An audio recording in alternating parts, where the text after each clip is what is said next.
Baik, kalau gitu kita mulai. Alhamdulillah kita bisa gabung kembali. Kita mulai dengan basmalah dan sholawat. Bismillahirrahmanirrahim. Allahumma sholli ala sayyidina Muhammad wa ala ali sayyidina Muhammad. Dengan menyebut nama Allah yang Ar-Rahman, Ar-Rahim, hanya semata-mata karena Dialah kehidupan berjalan. Semata-mata karena Dia hidup, walaupun lagi sakit, tadi ada yang lagi sakit ya, toh masih bisa nafas gitu ya. Toh masih bisa punya tempat berteduh gitu. Itu kata Rasulullah, kalau engkau sedang diuji, kira-kira begitu, sedang dalam musibah, cara kita untuk bisa cope with that sesuatu yang menyulitkan adalah dengan lihat kondisi orang lain yang lebih parah dari kita. Itu salah satu tipsnya. Nah, sahabat-sahabat, kita hari ini ingin memperkenalkan khazanah tentang jiwa ya. Kita sama-sama ingin merenung karena minggu lalu kan kita sudah masuk ke pembahasan tentang bahwa kita dulu pernah bersaksi gitu di hadapan Allah Sang Rabbul Alamin. Ingat ayatnya surat Al-A'raf ayat 172 gitu. Nah, berarti di situ kita sudah punya satu referensi tuh bahwa kita punya jiwa gitu yang jiwa kita itu pernah mengenal Dia. Itu cinta pertama kita. Karenanya panggilan untuk mengenal Dia itu selalu menggebu di setiap orang sebenarnya. Cuma ada yang Allah bukakan, ada yang tertutup, dan nanti banyak ayat dalam Al-Quran. Tidaklah taubat kecuali Allah yang menghendaki. Allah yang menghendaki seseorang itu untuk taubat. Jadi kalau kita ada keinginan untuk sholat, ya itu udah dapat nur Islam itu. Itu ada hidayah, ada keinginan untuk ngaji, untuk mengkaji Dia, mencari ilmu, itu dimulai dari Dia sungguh. Tidak ada yang membuat inisiatif, Dia yang mulai, kita kemudian jadi terpanggil gitu. Nah, sekarang pertanyaannya untuk kita semua, so what gitu. Sekarang kita kalau tahu, oke, jiwa ada. Pertanyaannya adalah apa sih itu jiwa gitu.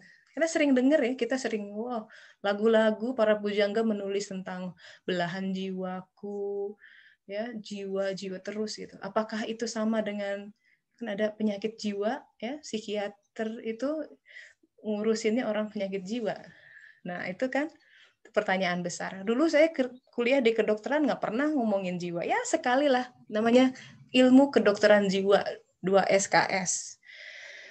Tapi itu bicara tentang kelainan-kelainan psikosomatis sebenarnya. Dan apa yang ilmu psikologi perdalam itu sama sekali hanya lapisan permukaan dari jiwa. Jiwa itu hanya bisa dikenal khazanah ini melalui agama. Jadi melalui jalan taubat gitu. Karena untuk mengetahui jiwa itu seperti gambarannya ada dialog antara ikan nih di lautan. Satu ikan bertanya, apakah benar kita ada di lautan? Bayangkan dia sejak lahir terus dewasa tidak pernah keluar dari lautan. Seorang tetua di antara ikan itu bilang, satu-satunya cara nak, kalau kamu ingin melihat lautan adalah kamu harus keluar dari lautan.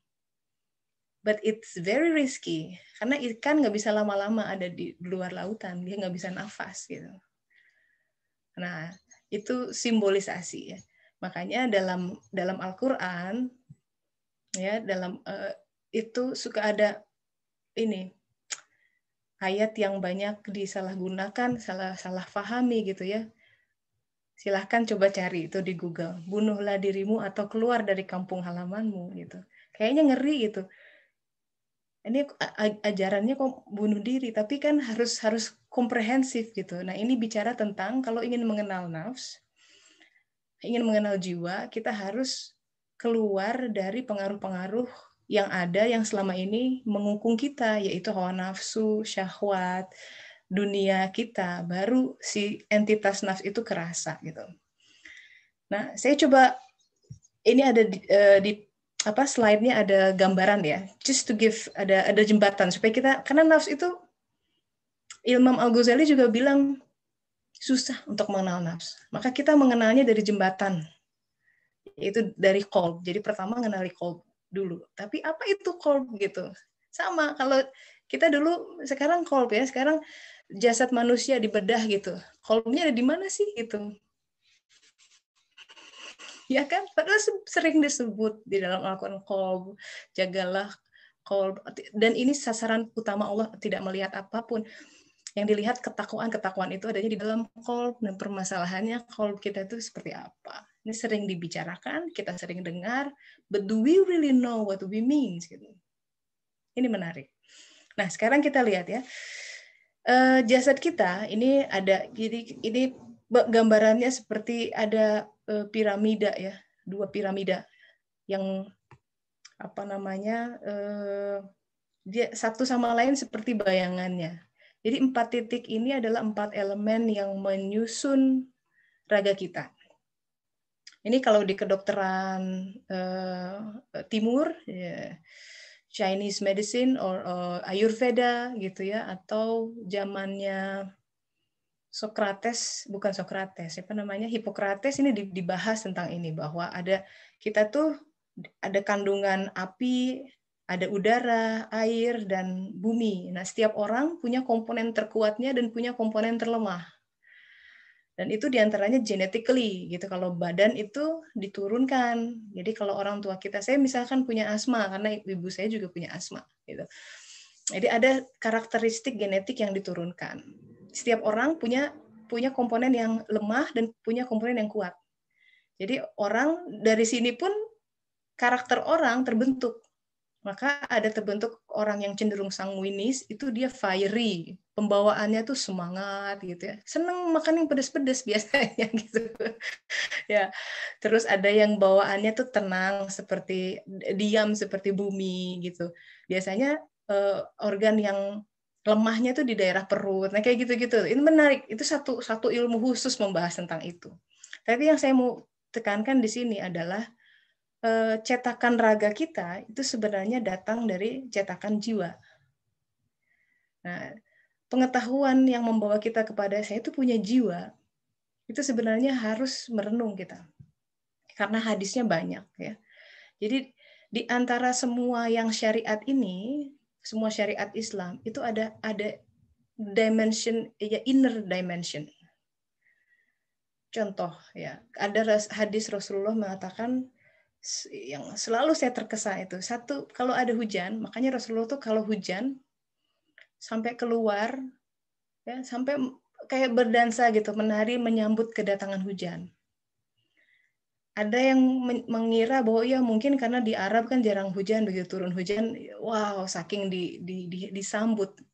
Tapi lebih dari itu gitu, seorang Rasulullah itu, karena hujan itu ya, kalau paham ilmu pembentukan hujan, satu tetes hujan yang sampai di muka bumi, itu lewatnya, aduh prosesnya susah banget. Lebih banyak tetes hujan yang tidak nyampe di bumi. Coba silahkan diulik sedikit ilmunya. Saya belajar dikit tuh, Masya Allah. Satu tetes itu harus mengikuti berapa miligram, ada hitungannya tuh. Satu tetes.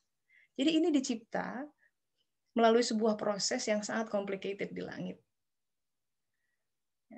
Nah, jadi ada aspek luar dan aspek dalam. Di hadis itu dikatakan setiap tetes hujan yang jatuh ke bumi itu dibawa oleh satu malaikat. Coba bayangkan. Yang kita lihat satu tetes di atas genting, di atas dedaunan, yang kita sering misuh-misuh karena hujan yang nggak berhenti-berhenti gitu. Tapi di balik satu tetes itu ada satu malaikat yang Allah memerintahkan bawa satu tetes ini ke tempat yang presisi, ada koordinatnya. Di atas kepala seseorang, di atas atap, genting, dan lain sebagainya. Ini sepertinya, wah, ini patut sebentar kita berhenti nih di sini. Ada informasi hadis seperti ini. Satu tetes aja, itu yang bawa malaikat. Nah, ingat, kalau malaikat itu namanya aspek alam malakut.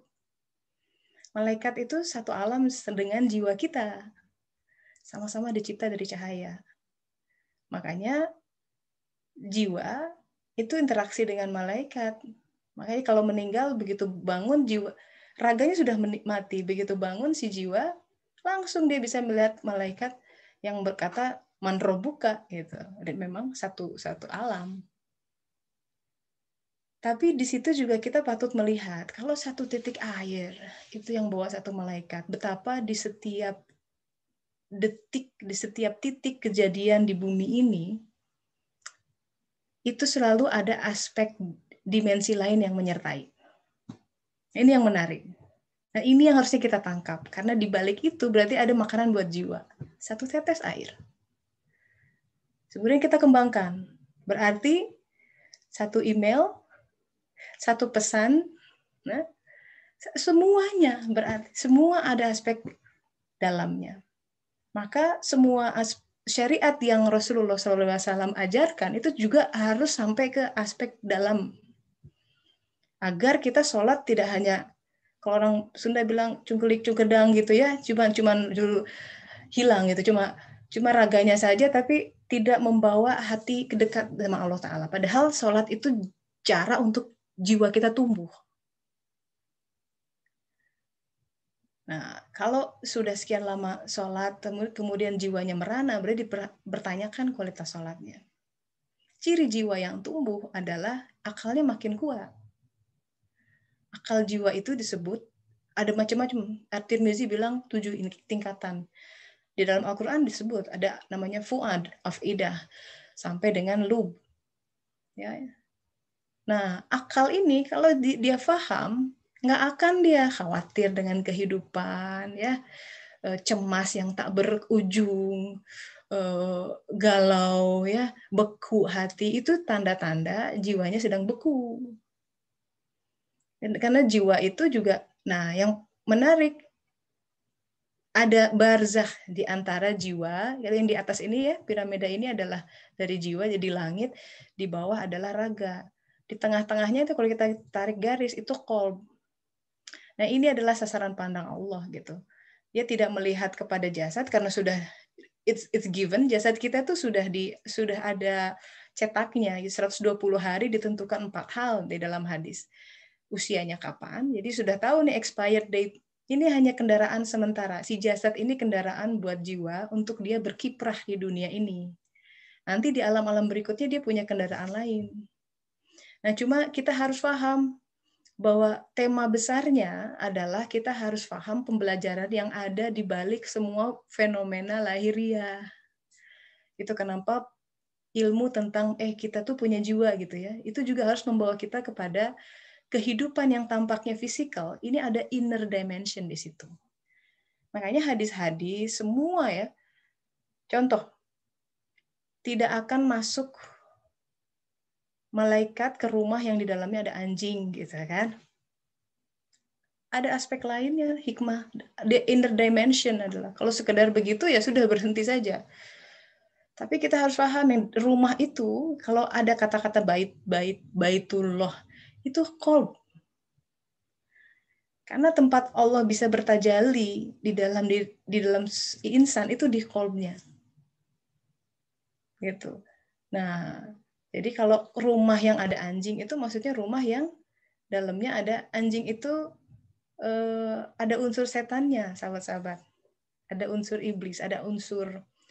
Jadi hati yang masih marah, hati yang ya, nggak bisa ada malaikat. Malaikat itu dia membawa rahmat. Dia membawa ketenangan, dia membawa rezeki batin.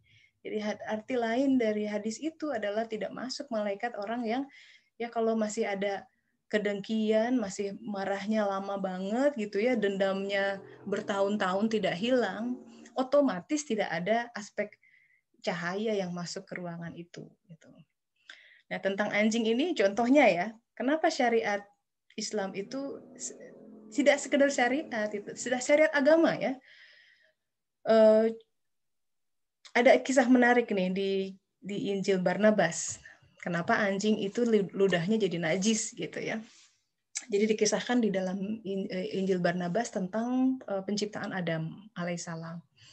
Dulu waktu Adam alaihissalam diciptakan, jadi cetakan raganya itu disimpan di tempat tertentu di surga. Nah, penduduk langit sudah heboh tuh, bakal ada ciptaan baru namanya manusia. Katanya ini bakal jadi khalifah. Oh, pokoknya udah heboh. Nah, kemudian yang mendengar itu syahdan namanya Azazel, ada Azazil disebut. Dia salah satu dari jin, sebenarnya bangsa jin, yang sebenarnya sangat patuh, sangat taat kepada Allah Ta'ala. Dikisahkan tidak ada satupun titik di alam semesta. Bayangkan alam semesta ya. Minggu lalu kita sudah bicara galaksi itu besar triliunan jumlahnya.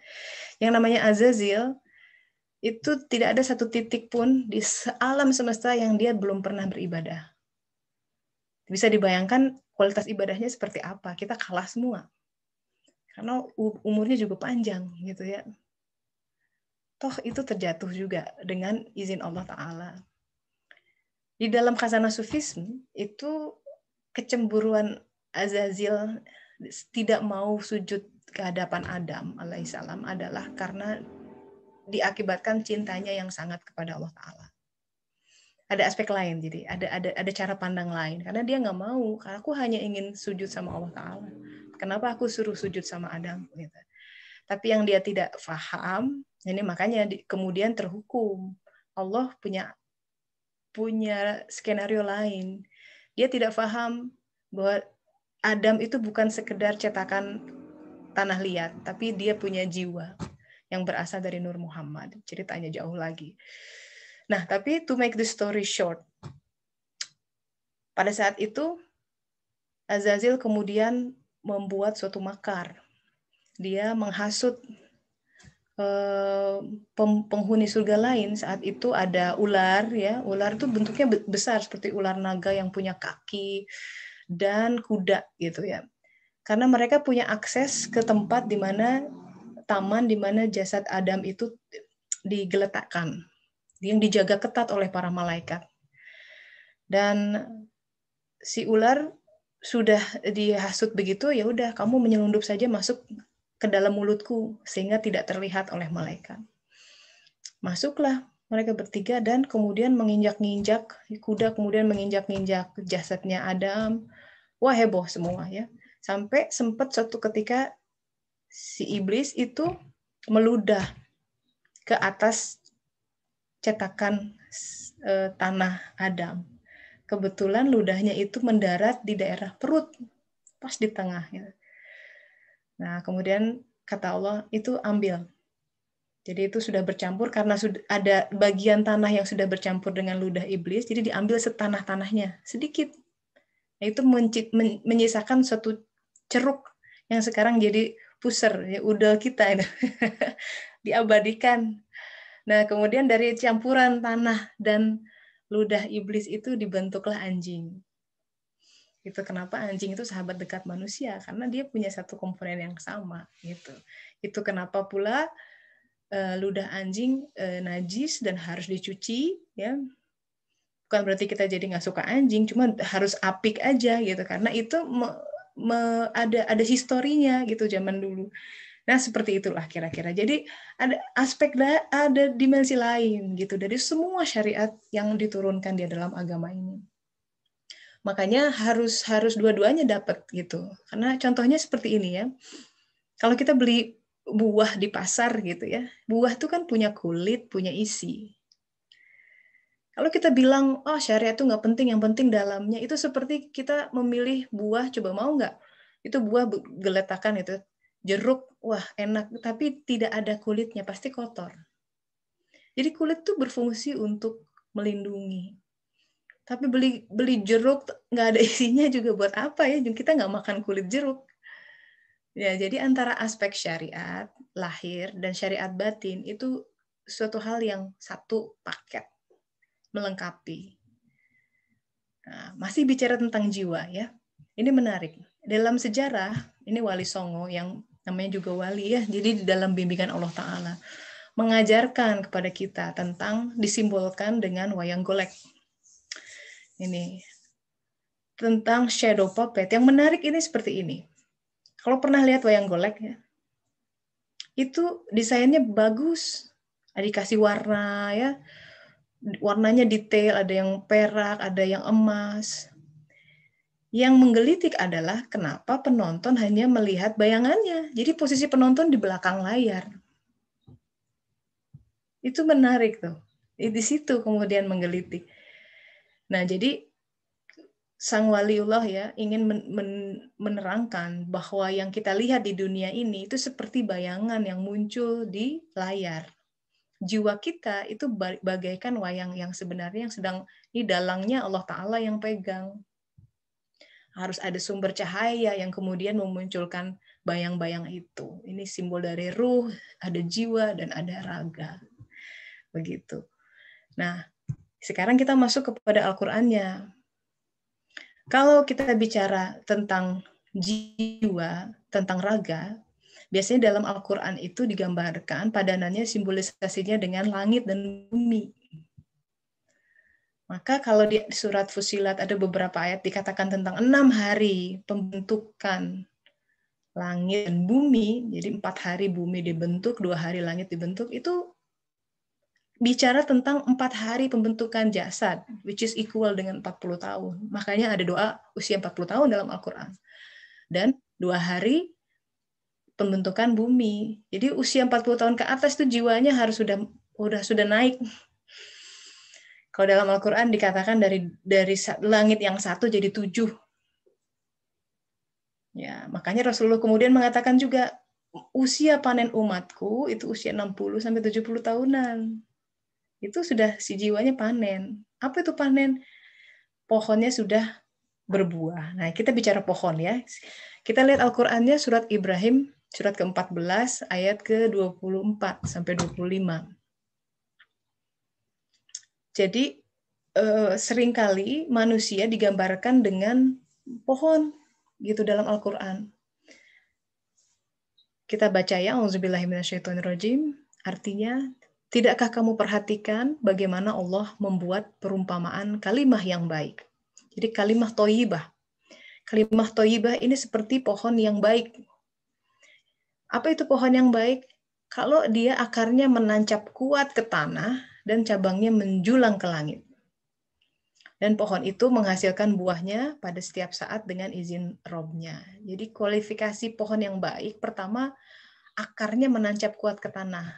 Nah, ini unsur penting. Ya.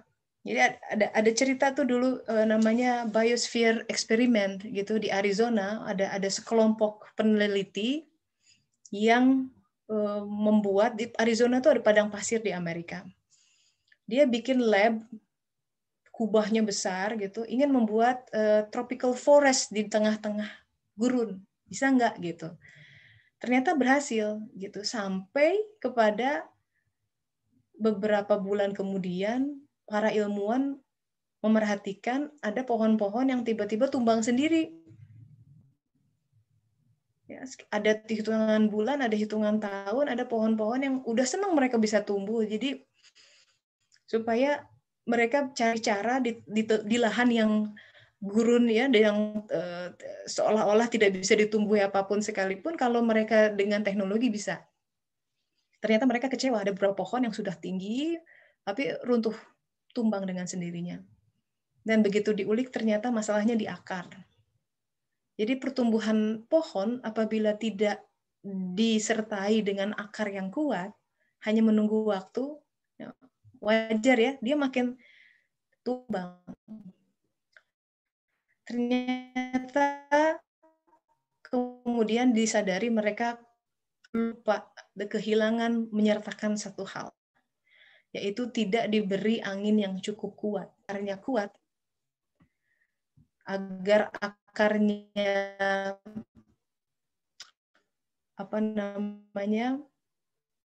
menancap kuat ke bumi, dia perlu angin. Makanya dikatakan peribahasa angin itu menguatkan akar. Dengan kata lain, nah kita pun sama. Kita ini sedang benih-benih yang Allah tumbuhkan. Supaya menjejak di bumi kita, makin lama, kalau masih kecil kita masih happy-happy ya. Usia 13, 14 tahun, SMP, SMA, mulai itu ujian. Ya, ada yang patah hati lah. In my case, saya harus menyaksikan orang tua saya ribut sampai pisah gitu. Itu udah usia 15 tahunan udah masuk tuh. Itu angin buat saya. Dulu nggak paham gitu, kenapa harus begini ya gitu. Semua seperti dijungkir balikan. Tapi kemudian alhamdulillah sekarang sudah makin paham, oke, ini cara Allah menumbuhkan pohon kita. Nah, sayangnya banyak orang yang menolak treatment Allah itu, menolak diberi ujian, jadi denial gitu ya. Kalau ada ujian, ada kesulitan, kita cenderung lari dari itu, nggak mau menghadapi. Being a coward gitu. Karena pengennya si hawa nafsu tuh sebenarnya yang bicara. Hawa nafsu tuh pengennya semua enak-enak. Ongkang-ongkang kaki, uang datang setiap bulan, that kind of skema gitu. Nggak ada. Kita tuh harus berjihad namanya. Tekaci muntengesang gitu kata orang ini ya, ada ulama Sunda bilang. Jadi kalau kita mau menolong orang tuh harus sampai berkeringat, harus sampai bersimbah darah. Pengabdian kepada Allah Ta'ala harus dibayar dengan itu. Jihadnya di situ. Nah, jadi kembali ya ke sini. Yang menarik ya, karena kita bicara khazanah langit dan bumi kan. Langit dan bumi ini tidak terpisahkan. Karena untuk menumbuhkan pohon yang baik harus dari bumi yang tepat. Allah itu sang penanam benih yang sangat presisi. Tidak salah jiwa kita ditanam di keadaan tanah, dalam tanda kutip, keluarga yang itu. Bukan kebetulan kita lahir dari orang tua yang itu, di tahun yang itu, di tempat yang itu, dalam suasana keluarga yang seperti itu. Itulah media yang paling baik agar jiwa kita bertumbuh. Dan itu termasuk semua paket ya. Semua kasih sayang, semua konflik, semua keanehan, dan semuanya hitam putih dalam kehidupan. Sama seperti kita menumbuhkan benih. Terlalu basah airnya tuh bisa nggak tumbuh benih. Dia bisa busuk.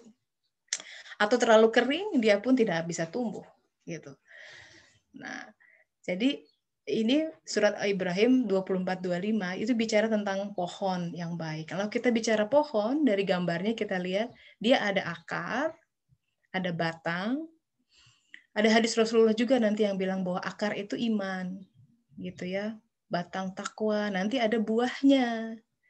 Nah, buah ini yang kemudian kalau kita sampai memetik, sampai tumbuh buahnya, di ayat Al-Quran lain ada yang bilang gini, ada penghuni surga ya suatu saat nanti, amin, semua ke surga, dia dikasih suguhan buah, terus dia bilang, oh ini buah yang aku rasakan di bumi. Nah ini berkaitan dengan pohon yang tumbuh. Nah yang menarik, ini saya suka nih gambarnya bagus banget. Di sini ada akar ya. Kebanyakan dari yang muncul ini kan membentangnya di jiwa gitu si pohon ini, si daun-daunnya ya, ada buah-buahnya. Nah ini yang kemudian fokus dari suluk adalah di perkembangan pohon seperti ini. Gitu. Nah, kalau kalau bingung nanti kita buka di sesi diskusi ya. Jadi ini dikit-dikit aja dulu. Jadi informasi tentang jiwa ada di sini. Terus kita juga lihat tentang ada ayat lain ya, kita lihat ya. Silahkan dibuka surat Al-Baqarah ayat 29. Al-Baqarah ayat 29. Ya, bismillahirrahmanirrahim. A'udzubillahi minasyaitonirrajim. Huwallazi khalaqalakum ma fil ard jami'an. Jadi Allah yang menciptakan segala ada yang di bumi gitu. Jami'an untukmu. Summastawa ila sama, dia kemudian menuju langit, lalu dia menyempurnakan menjadi 7 langit. Nah ini contoh, salah satu contoh ayat di dalam Al-Quran tentang bumi dan langit. Sekarang kalau kita membaca ini hanya sekedar membaca ada yang di bumi, sekedar baca bumi yang ini, terus kemudian dia ada 7 langit, Barijen nggak kebayang 7 langitnya apa gitu ya, di galaksi mana batasannya gitu ya. Kalau kita hanya sebatas membaca ini kepada fenomena yang ada di lahiriah, dijamin tidak ada efek untuk diri kita. Karena nggak ada penghayatan di situ. Apa hubungannya ayat ini dengan konflik yang tengah saya hadapi hari ini, dengan kesulitan yang tengah saya hadapi? Apa itu pengembangan 7 langit? Kayaknya nggak bunyi itu. Buat saya lebih bunyi lagi kalau misalkan kita mengartikan bumi adalah diri kita, semua takdir yang ada di diri kita. Karena tempat kita menjejakkan di bumi. Dan itu ditakdirkan oleh Allah Ta'ala. Kita di titik mana sekarang gitu ya, ada yang sedang mengumbara. Apa itu tidak by design? Nggak mungkin. Lawang satu titik air hujan yang bawa malaikat itu udah diatur presisi. Sekarang keberadaan kita di kota tertentu lagi ngumbara untuk sebagian orang gitu ya. It's not coincidence. Ada sebuah grand design di situ. Bumi yang kita pijak menyimpan sebuah air dan unsur-unsur hara dan mineral yang sangat sehat dan sangat menunjang untuk pertumbuhan jiwa. Itu. Makanya penting akar yang menancap kuat ke dalam tanah. Akar itu adalah lambang dari iman. Iman itu yang membawa kita, nih akar, semua kejadian setiap hari itu harus kita serap. Jadi jiwanya bertumbuh. Tidak ada hal satupun yang, makanya dengan kesadaran seperti ini, hidup itu tidak pernah bosan. Yang kita hadapi hari ke hari, Senin, Selasa, seolah-olah itu lagi, tapi sungguh sahabat-sahabat, Allah tidak pernah mencipta 2 kali. Yang ada, dia tuh demikian kaya, tidak ada ciptaan yang berulang. Masya Allah, luar biasa ya. Karena kita belum bisa menangkap khazanah yang lebih besar. Nah, jadi itu. Jadi kesadaran kita bahwa kita punya jiwa, ya. Pada saat yang bersamaan di kitab kehidupan kita itu juga punya jiwa, yaitu aspek dalam dari itu semua. Maka kemarin saya contohkan, coba ya kalau bersuluk itu kita harus mulai mendalami apa aspek jiwa dari kehidupan. Jadi ketika ada orang menyakiti kita, orang dalam interaksi selalu kita tuh tidak akan terlepas kok dari kita yang menyakiti atau kita tersakiti. Udah 2 itu aja. Namanya juga interaksi sama orang. It's inevitable. It's part of life. And it's necessary. Karena kalau nggak ada begitu, nggak ada tumbuh sabar. Kalau Allah Ta'ala katakan dalam Al-Quran, mohon pertolonganlah padaku dengan sabar dan sholat. Berarti udah kata kunci sabar, bakal ada hal-hal dalam kehidupan yang membuat kita cenderung tidak sabar. Nah, makanya bagi yang baru bergabung ini ya, ada sahabat-sahabat yang baru bergabung. Dalam kajian suluk ini, kita akan explore selama kira-kira 6 bulan. Yang kita akan coba amati yaitu perkembangan jiwa kita. Ya, dimulai dari gejolak yang ada di dalam hati, dalam qalb. Karena itu gerbang awal mengenal jiwa. Maka saya anjurkan kita semua punya buku jurnal. Karena kalau Allah Ta'ala sudah mulai memproses seorang hamba, yang namanya kita ingin mendekat pada Allah Ta'ala ya, kita semua ingin taubat. Dengan meraih berkah Al-Quran, kita belajar 1-2 ayat. Kemudian kita coba aplikasikan. Kita berjalan, sahabat-sahabat, dia tuh berlari. Kita berlari, dia secepat kilat. Nah, treatment Allah Ta'ala itu kalau kita tidak paham, lewat. Jadi dibalik semua gegap gempita, dibalik semua turbulence kehidupan kita masing-masing, ada yang sakit, ada yang orang tuanya sakit, ada yang bisnisnya terancam, dan lain sebagainya. Itu yang disasar qalb kita, jiwa kita, untuk tazkiyatun nafs. Nah, itunya yang harus dicatat. Jadi misalkan, contohnya ya, supaya kita ada progres gitu. Ini yang kata Rasulullah, setiap hari itu harus lebih baik. Harus lebih baik. Contoh, yang tadinya marahnya levelnya 100, berkuranglah jadi 80. Syukur-syukur jadi 20. Gitu ya, dalam 6 bulan misalkan. Sekarang kita harus list apa sifat-sifat dalam diri kita yang kita anggap itu jadi masalah yang paling besar kalau kita mau ibadah. Apakah malesnya, apakah you name it gitu. Setiap orang punya ininya sendiri-sendiri gitu, punya battle, punya medan perjuangannya masing-masing. Dan itu biasanya diamplifikasi dengan kehadiran pasangan-pasangan kehidupan. Apakah itu pasangan berupa suami, pasangan berupa pekerjaan, pasangan berupa anak, itu kan hal-hal yang dipasangkan oleh Allah Ta'ala kepada kita. Itulah cermin-cermin kita sebenarnya. Bantuan bagi Allah Ta'ala yang diberikan oleh Allah Ta'ala untuk melihat ke dalam diri. Karena saking sulitnya kita melihat ke dalam diri, dikasih suatu cermin kehidupan yang melihat. Jadi kalau kita lihat anak yang nakal, itu kita sebenarnya. Dan anak mah nggak dari mana-mana ya. Ini kok bandel banget ya, itulah. Kadang ada hal yang terproyeksikan. Kita nggak paham, kita nggak sadar itu ada benihnya di dalam kita. Anak hanya menjadi sebuah media seperti layar yang menampakkan sesuatu saja, gitu. Nah itu, jadi butuh banyak sabar. Ya. Nah yang terakhir, jadi kita jiwa ya, tentang jiwa itu. Di sini pentingnya kita sholat. Sholat adalah tiang agama, kata Rasulullah. Kenapa tiang agama? Karena itu yang menegakkan kita. Jadi kalau mau jiwa kita hidup, jiwa kita kuat, itu lewat sholat. Kata Rumi, prayer clears the mist, gitu, and bring back peace to the soul. Tuh, dia bicara tentang jiwa. Ya, jadi tanda orang sholatnya membawa dekat kepada Allah. Jadi begini sahabat-sahabat, sholat itu kita audiensi sama Allah Ta'ala.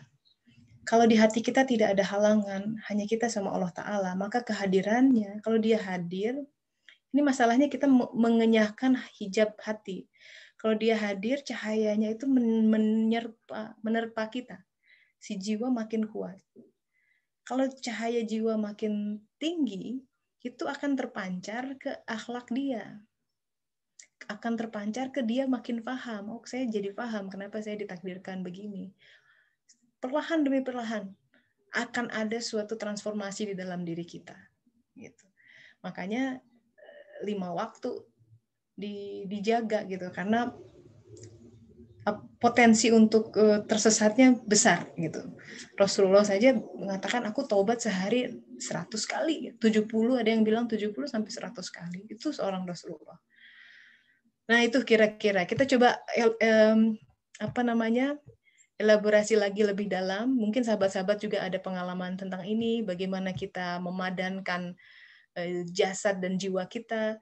Ya, silakan kalau ada yang ingin memberikan pengalaman atau bertanya atau just share gitu. Silakan. Langsung di-unmute saja atau bisa lewat chat gitu ya. Ini kebetulan sebentar, Pak Ustadz kita ada nih ya. Pak Faisal? Mana Pak Faisal? Ada Pak Faisal nggak? Biasanya suka melengkapi. Pak Faisal silakan Pak. Barangkali ada hadis-hadis yang silakan. Ya, bismillahirrahmanirrahim. Assalamualaikum warahmatullahi wabarakatuh. Waalaikumsalam warahmatullahi wabarakatuh. Ya, ya, jiwa adalah bagian daripada akar itu sendiri yang menguat ke bawah. Jadi pada dasarnya kehidupan bermateri ini kan terkadang melumpuhkan kita terhadap hal-hal yang sangat penting, melupakan kita. Bahwa yang perlu untuk dibangun itu jiwa kita. Jiwa kita yang perlu dibangun, karena bukankah jiwa yang akan mengadakan perjalanan selanjutnya. Kalau materi badan kita kan ardun itu kan ya akan hancur seiring dengan expire-nya kan. Meskipun tinggal nama sisanya. Jadi mudah-mudahan dari kajian suluk ini yang saya rasakan ikut 1 tahun lebih ini, ya mendidik kita lebih menghargai jiwa lah. Artinya kita selalu mau kembali kepada Allah. Dan pengalaman yang ini kalau ada yang tidak ditahu, kita diam, nyerahin sama Allah, itu akan terbuka sendiri dari areta disangka-sangka itu jawaban Tuhan. Artinya pada saat kita ke jiwa, itu kita yakin sekali bahwa dia dekat gitu. Dia dekat. Kita sangat yakin sekali itu. Dan kalau kita merangkak terus ke dalam materi atau bumi kita, itu terkadang kita lalai dan lupa. Artinya ya kekalahan kita ini tidak bisa menyeimbangkan perjalanan keduanya. Ini jadi selama 1 tahun belajar suluk di sini, alhamdulillah Allah menganugerahkan kita untuk lebih hati-hati lagi, untuk memperbaiki langkah-langkah ke depan, untuk lebih mengenal jiwa yang lebih ke dalam lagi. Ya kurang lebih begitu teh. Nggak terlalu kedengaran. Ada something wrong kayaknya nih tadi. Halo? Iya, pasti nanti dipanggil ya nafs mutmainnah. Halo? Iya, ya, jadi harus mutmainnah. Kalau masih amarah atau lawamah, itu kita dipanggil, kalau bisa terdengar. Halo? Halo? Agak anu teh suaranya. Agak hilang, ini cuaca hujan di sini deras. Sebentar. Teh Yen, bisa dengar? Siapa nih? Kedengeran Teh, kedengeran. Kedengeran ya? Oh, terdengar nih Pak. Alhamdulillah. Jadi ya, jelas, ya, jelas. Alhamdulillah jelas. Ya tadi Pak Faisal sudah sebut ada jiwa 3 macam tuh. Nah nanti kita bahas ya insya Allah mendatang. Apa itu jiwa nafs? Ada nafs mutmainnah, ada nafs lawamah, ada nafs amarah. Itu disebut semua tiga-tiga dalam Al-Quran. Itu jiwa yang berproses menuju Allah Ta'ala. Ini sebelum Teh Yanian mau share, ada pertanyaan dari Mbak Indri. Kalau sudah menyakiti seseorang, ya kita wajib meminta maaf kepada orang yang bersangkutan, karena ada dikatakan Allah tidak akan memberi maaf sebelum yang bersangkutan memberi maaf juga gitu. Itu makanya masalah muamalah ini hati-hati gitu banget ya, karena akan ada masa juga di padang mahsyar nanti di yaumil hisab, kan ada hadisnya tuh, orang yang bangkrut kata Rasulullah, tahukah engkau? Ini Pak Faisal hafal nih hadisnya ya kan Pak Faisal ya, ada orang yang bangkrut. Gimana Pak Faisal? Lebih yang mana tuh? Itu ada orang yang bangkrut. Siapa itu orang yang bangkrut? Oh iya, yang diambil semua pahalanya. Betul, ya, betul. Dia seumur hidup pahalanya banyak, udah umrah berkali-kali, zakat, wakaf, ya ampun, sholat malam susah banget. Begitu ditanya, siapa yang pernah tersakiti orang-orang ini yang ngacung banyak? Caranya dia bayar itu semua, itu pahalanya ditransfer sama orang itu. Sampai habis dikatakan. Masih ada yang ngacung juga. Terus gimana dong? Ya udah, caranya adalah keburukan orang itu ditransfer ke dia. Wah, jadi tekor. Auzubillah. Jadi hati-hati, kita bermuamalah nih hati-hati sama pasangan, sama anak. Yang deket-deket nih masalahnya nih ya. Tiap hari ya. Masya Allah. Kalau sama orang jauh kan, wah kayaknya baik-baik saja gitu ya. Nah ini yang dekat-dekat minta maaf. Dan itu juga Teh, satu Teh, tambahin Teh. Yang itu yang kalimat penting, cuman arafa nafsahu faqad arafa rabbahu. Ya. Perlu ditekankan bahwa yang ditekankan di situ siapa yang sudah tahu tentang nafsunya, jiwanya. Bukan kegiatannya, tapi bagaimana sudah tahu kejiwaannya, nafsunya. Makanya man arafa nafsahu faqad arafa rabbahu. Untuk tahu diri, untuk tahu Allah, harus tahu kejiwaan kita gitu, karena di situ semua letaknya. Betul. Dan tidak bisa mengenalnya lewat ardun kita, tidak bisa, harus lewat langit kita. Betul. Langit itu di jiwa, yang di atas itu awan. Benar jiwa. Nah, tapi ardun kita ya, bumi, takdir kita adalah pintu untuk mengenal jiwa gitu. Betul. Nah, itu. Terus bagaimana kalau yang bersangkutan belum memaafkan katanya? Iya, kita sudah ikhtiar setidaknya begitu. Allah Maha tahu ya.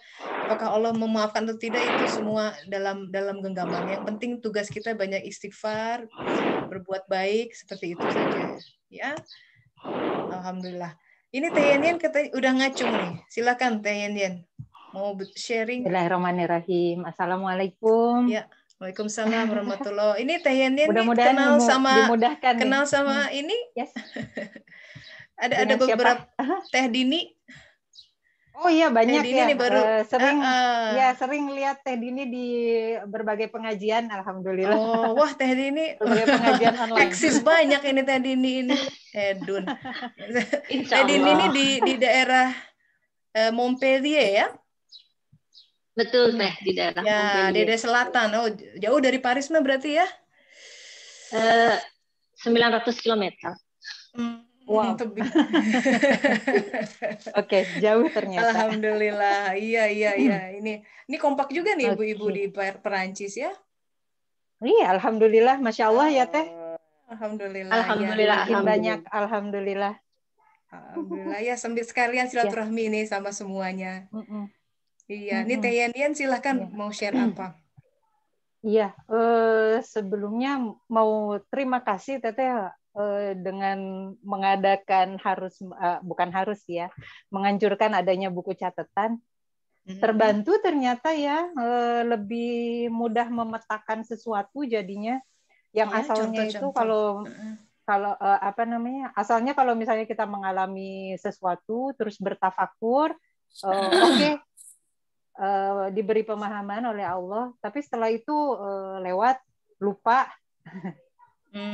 Habis itu pas ada repeating story jadinya kelabakan lagi gitu.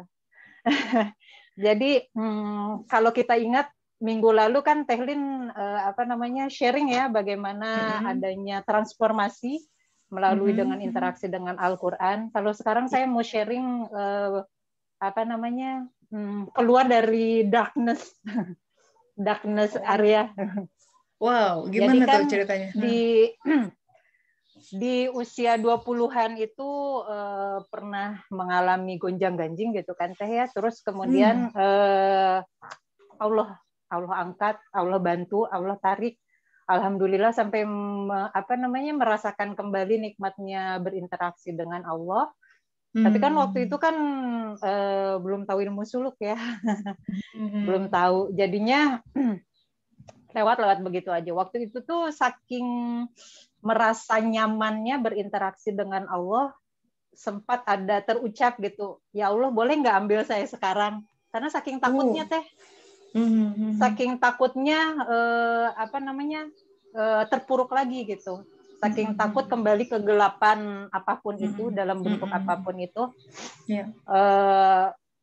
Dan akhirnya iya kan, karena kan it's never ending story, sampai kita meninggal selalu diputarkan kan keadaan kita gitu.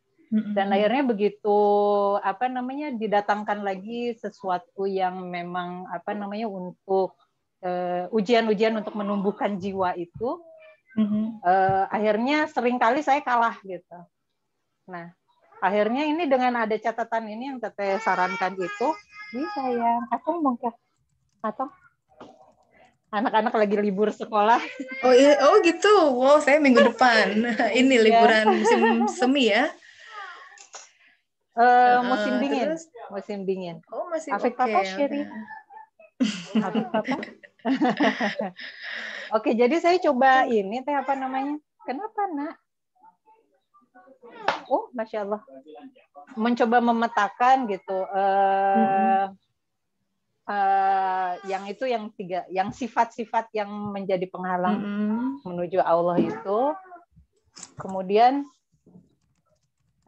karena saya ada kesadaran diri bahwa ujian-ujian itu akan siklusnya adalah berulang. Jadinya dari sekarang bikin strategi gitu. Strategi apa yang harus dilakukan saat iman dalam keadaan turun gitu istilahnya, atau enggak ada Allah sedang hadirkan ujian-ujian tertentu. Jadi saya tuh bikin poin indikator utamanya adalah sholat. Kualitas sholat. Gimana? Kalau sholatnya iya Nak.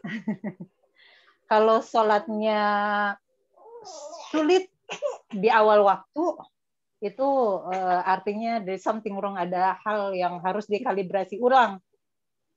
Nah, dari situ yang saya coba itu adalah ngumpulin pundi-pundi cahaya yang dulu pernah Teteh sharing ya, bahwa kegelapan-kegelapan yang ada itu harus dibalas dengan cahaya-cahaya gitu, mulai dari zikir apapun itu gitu.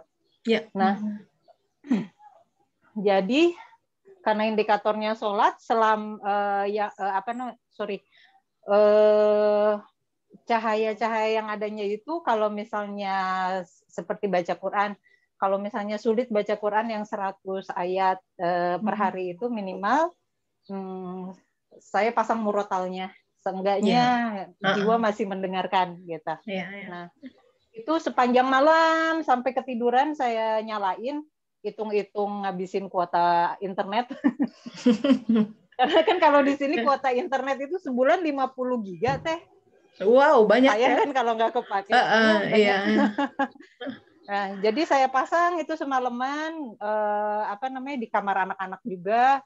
Terus pas bangun, pas kebangun itu biasanya dia berhenti gitu kan, udah berhenti sendiri. Nah, saya lihat dia berhenti di ayat mana. Nah, satu ayat itu yang harus diulik hari itu jadi bahan bahan perenungan per hari itu. Nah, itu salah satunya. Terus kalau misalnya sulit zikir gitu, zikir secara lengkap, biasanya kan kalau kita jalan itu saya mencoba komunikasi sama Allah gitu, ngelihat apa terus dikomunikasikan ke Allah. Ya Allah itu orang itu kenapa? Apa pelajaran yang bisa saya ambil dari situ gitu. Nah, tapi kalau lagi di masa gelap itu tuh susah teh komunikasi seperti itu. Ya. Jadi sekarang ya strateginya adalah saya coba walaupun nggak komunikasi, at least masukin nama Allah di situ. Jadi sepanjang jalan tuh cuman Allah gitu. Yang penting nggak kosong gitu. Betul. Ini itu menarik tuh. Kalau masa gelap itu sulit untuk komunikasi. Contoh kayak gimana tuh? Kalau lagi marah misalkan atau lagi apa? Kasih contohnya. Iya, lagi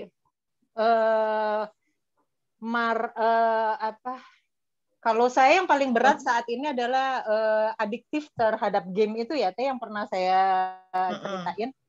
Iya. Yang Mario Bros dan Candy Crush. Oke, itu kan sebenarnya dari masa lalu gitu kan. Iya. Susah. Jadi anak-anak juga jadi terlalaikan hati dari zikir. Enggak cuman dari hubungan dengan Allah, tapi sekitar ya wajar karena sholatnya berantakan gitu kan, kualitasnya nggak bagus, jadi semestanya juga kan berantakan, itu wajar gitu. Saya menyadari banget gitu. Nah, tapi ya itu karena kita menyadari apa poin yang darkness-nya, terus kita jabarkan. Nah, sebagai bahan tafakur, alhamdulillah nih yang masalah game ini udah terpecahkan sih. Jadinya sekarang ya udah udah nggak adiktif lagi gitu. Jadi itu saya kan anak-anak tuh kan mereka yang nawarin gitu. Mamong ini ada Mario Bros gitu. Oh iya, waktu kecil seneng banget main itu gitu. Terus saya main, cuman karena waktu kecil tuh saya tahu bener gitu Teh celah-celah bonusnya gitu. Udah lupa lagi. Nah, terus anak saya tuh bilang, ngapain kok lama-lama, itu kan ada time frame-nya. Kalau kamu nggak buru-buru nyelamatin si princess, nanti waktunya hilang. Saya bilang, oh iya. Nah, itu jadinya saya ceritain misi hidup itu ke anak-anak. Iya. Persis ya. Kita juga punya time frame. Iya. Iya. Tujuan hidup itu apa? Kan kalau aplikasikan pada Mario itu kita harus menyelamatkan princess gitu kan. Jangan ngumpulin bonus tapi tujuan utama nyelamatin princessnya lupa gitu. Waktunya keburu habis. Nah, Candy Crush juga gitu. Kalau Candy Crush kan sama step Teh. Jadi tujuannya apa harus dia selesaikan misalnya dalam 50 langkah gitu. Nah, alhamdulillah ini jadi bahan diskusi sama anak-anak sih. Ya, jadinya menerangkan mengenai misi hidup ke mereka itu jadi lebih mudah gitu. Alhamdulillah. Amin. Ya, alhamdulillah. Jadi pokoknya terus ini ya, keseimbangan itu tidak mudah sih memang. Makanya kita selalu minta di sholat itu satu doa, Shirotol Mustaqim, ihdinas Shirotol Mustaqim. Nah, kita ke dalam pertemuan-pertemuan mendatang harus mengupas tentang ini. Walaupun setiap kajian suruk ini terus yang disebut, semoga nggak bosan. Karena ini penting ya. Tiap sholat kita minta itu, ihdinas Shirotol Mustaqim, minta terus. Tapi kita paham nggak? Apakah kita sudah bilang tertampakkan Shirotol Mustaqim? Apa itu Shirotol Mustaqim? Siapa orang-orang yang sudah ada di Shirotol Mustaqim? Apa karakteristiknya? Semua ada dalam Al-Quran. Insya Allah pertemuan-pertemuan yang datang. Teh Yanyan, terima kasih sudah share ya. Ini saya share yang lain. Silakan Pak Faisal kalau sudah maghrib. Terima kasih sudah bergabung. Sudah masuk masa audiensi harus bertemu Allah Ta'ala. Silakan dalam sholat. Ini ada Mbak Adela ya. Mbak Ade?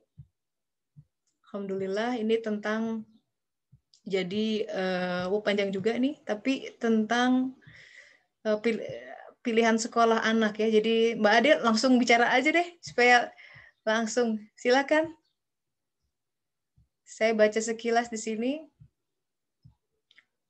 Kendala komunikasi setelah bercerai dengan mantan suami ya, Mbak ya.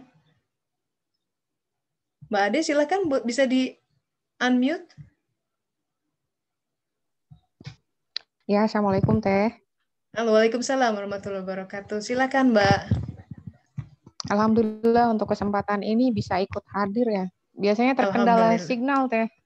Oh, semua qadarullah, semua Allah indah ya, pada saatnya. Alhamdulillah. Ya. Betul. Jadi Mbak Ade ini sudah bercerai dengan mantan suami ya? Iya, betul. Kendalanya adalah yang mau di-share tentang apa, Mbak? Jadi apa ini menarik ya? Ini. Untuk pola asuh ya, kerjasama antara saya dengan mantan suami perihal anak gitu. Yang seharusnya kita sebagai orang tua itu kan anak-anak pendidikan mungkin. Iya, untuk pendidikannya, membantu anak supaya menemukan bakat dalam dirinya, membantu anak belajar sama-sama untuk mencari jati diri kita masing-masing gitu. Akhirnya apa yang saya share ke mereka akhirnya mendapat kendala karena dengan pola asuh yang berbeda gitu. Yang dari pihak ayahnya itu terlalu memaksakan diri gitu Teh. Entah karena ya mungkin anak usia berapa Mbak biar kebayangan nih kondisi psikologisnya. Yang paling besar itu perempuan, alhamdulillah dia udah kuliah di UIN Bandung. Dia ngambil jurusan tasawuf psikoterapis. Udah kuliah. Oh, ini suaranya masih muda banget tapi anaknya udah kuliah ya. Umur berapa? Saya pikir anaknya masih 5 tahun, 3 tahun ada udah kuliah. Kuliah tuh berarti udah berapa? 18 tahun? 18 tahun. 18. Iya, 18 tahun. Terus itu yang pertama perempuan. Kedua perempuan. Kemudian yang kedua ini mau masuk usia 16 tahun mungkin Agustus sekarang itu. Puber ya, puber. Yang bungsu mau masuk ke usia 11 tahun. Oke. Jadi selama saya mengikuti kajian suluk Teh, mengikuti KSO itu alhamdulillah Allah izinkan saya untuk berbagi setiap materi yang Teteh share untuk saya share ke mereka juga gitu. Ya dengan perjalanan itu ya akhirnya bertolak belakang antara apa yang saya bekalkan kepada mereka dengan apa yang mereka bekalkan, yang ayahnya bekalkan kepada anak-anak itu saling memunggungi Teh. Mungkin itu juga kenapa friksi sebelumnya sehingga cerai ya? Ya betul. Kapan Mbak cerainya? Kalau boleh tahu berapa lama udah? Waktu udah kurang lebih 12 tahun yang lalu ya. Oh, sudah lama cerainya. Ya. Jadi ya sebentar si bungsu masih 1 tahun waktu itu ya? Iya, betul. Baru banget bisa lancar jalan Teh. Ya itu pun karena waktu dulu juga ya dari pengalaman ini ya, dari pengalaman saya, terus kemudian saya mengkaitkan dengan kajian Teteh gitu. Akhirnya saya menemukan ini maksud Allah gitu. Jadi tidak lain untuk mendewasakan jiwa saya gitu Teh. Jadi memahami yang seperti Teteh katakan tadi gitu, bahwa bagaimana akar pohon supaya kuat gitu. Bahwa pohon pun membutuhkan angin gitu. Itu anginnya gitu. Jadi sekarang pun itu ternyata belum selesai gitu Teh. Belum selesai dengan istilahnya sampai saya meminta petunjuk Allah bahwa dengan pilihan sekolah ayahnya ini saya yang merasa apakah saya yang takut salah dengan perasaan saya Teh.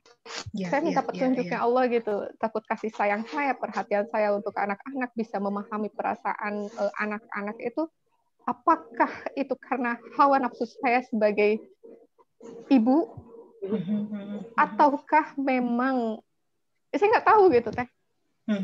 Bagaimana istilahnya memberikan pemahaman lagi ke anak bahwa jika memang ini adalah jalan yang terbaik untuk anak-anak, saya ridho gitu. Tapi bagaimana saya menerapkan kepada anak supaya itu mengerti gitu. Mereka mengerti.